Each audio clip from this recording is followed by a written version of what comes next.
All right, everybody, welcome back. Ready for another deep dive. Absolutely. Let's do it. Today, we're going to get our hands dirty with something pretty fascinating. We're talking about, get this, black soldier flies. Now, that might not sound like the most glamorous topic. Right. But stick with us. Yeah, trust me. We're taking a look at an article called Environmental Benefits of Using Black Soldier Flies for Waste Management. And it turns out these little creatures are like tiny little eco-warriors. Yeah. Superheroes of sustainability, even. I like that. So to kick things off, maybe we should answer the obvious question.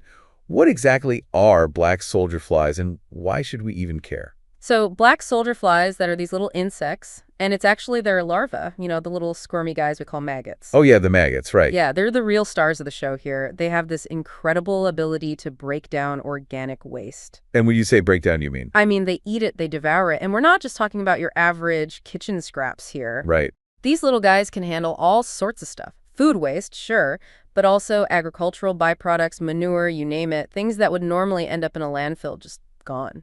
Wow. So they're like nature's garbage disposal. Exactly, but way more efficient than anything we've come up with. The article mentions that they can reduce wave volume by up to like 80%, sometimes even more, in a matter of days. 80%, that's a crazy amount.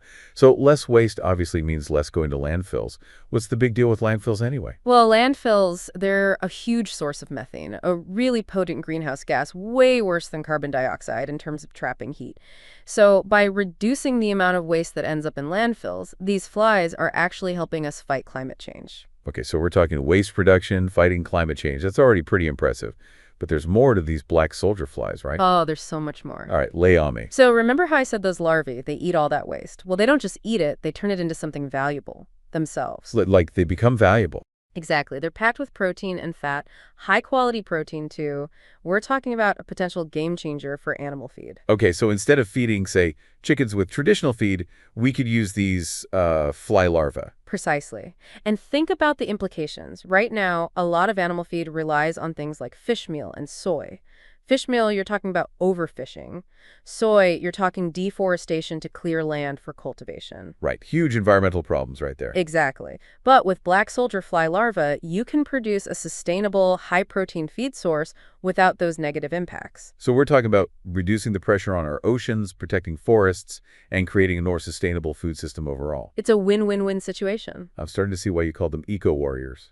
And all of this just from a little fly. Well, they're larvae, but yeah, it's pretty amazing. And it sounds like the benefits don't stop there, right? You're right, there's even more. So the process of raising these larvae, it actually produces significantly fewer greenhouse gases compared to traditional composting methods. Oh, interesting. Their digestion process is incredibly efficient, so they don't release nearly as much methane as, say, a cow would. Right, cows are notorious for their methane emissions. Exactly. So not only are the larvae reducing waste, they're also doing it in a way that's way gentler on the environment. All right, I'm convinced these little guys are amazing. They are, but wait, there's still more. Oh, come on. I know, right? These flies, they're like the gift that keeps on giving. So not only do they munch on all that waste and produce a protein-rich feed, but they're also like nature's sanitation crew. What do you mean? Well, when they're processing the waste, they actually outcompete those harmful bacteria that are usually present. Really? Yeah, so things like E. coli, salmonella, all those nasty pathogens, they get pushed out. And get this, the larvae even reduce odors. So less stinky garbage? I can get behind that. Exactly. And this has implications beyond just making waste management facilities a bit more pleasant.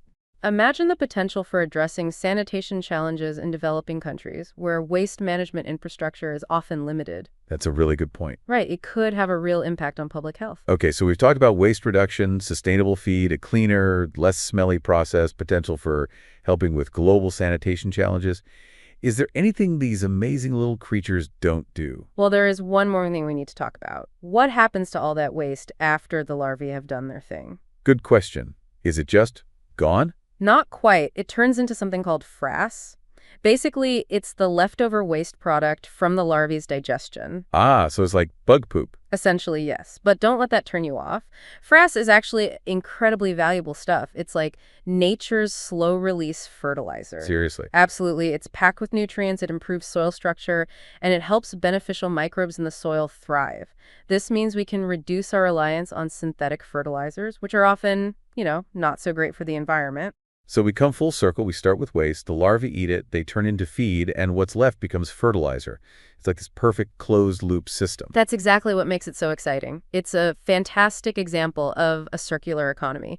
We're taking something we normally consider waste and turning it into valuable resources, minimizing our environmental impact along the way. It all sounds almost too good to be true. Well, it is important to remember that there are challenges to overcome. Oh, right, of course. What kind of challenges? Well, for one thing, scaling up this technology requires, well, a significant investment. There are regulatory hurdles to navigate too. Right, I can imagine there are a lot of rules and regulations around using insects in the food chain, even if it's just animal feed. Exactly. And then there's the whole issue of public perception. Not everyone is thrilled about the idea of bugs being involved in their food, even indirectly. Yeah, I get that. It's definitely something people will need to get used to. For sure. But even with those challenges, the potential benefits here are just incredible. I mean, we've talked about waste reduction, sustainable animal feed, a natural fertilizer, a lower carbon footprint.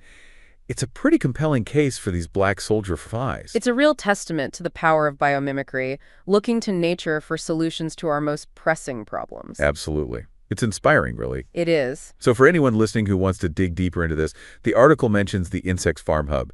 They have a ton of information on black soldier flies and insect farming in general. It's worth checking out. I agree. It's a great resource. Well, I think that about wraps up our deep dive into the fascinating world of black soldier flies.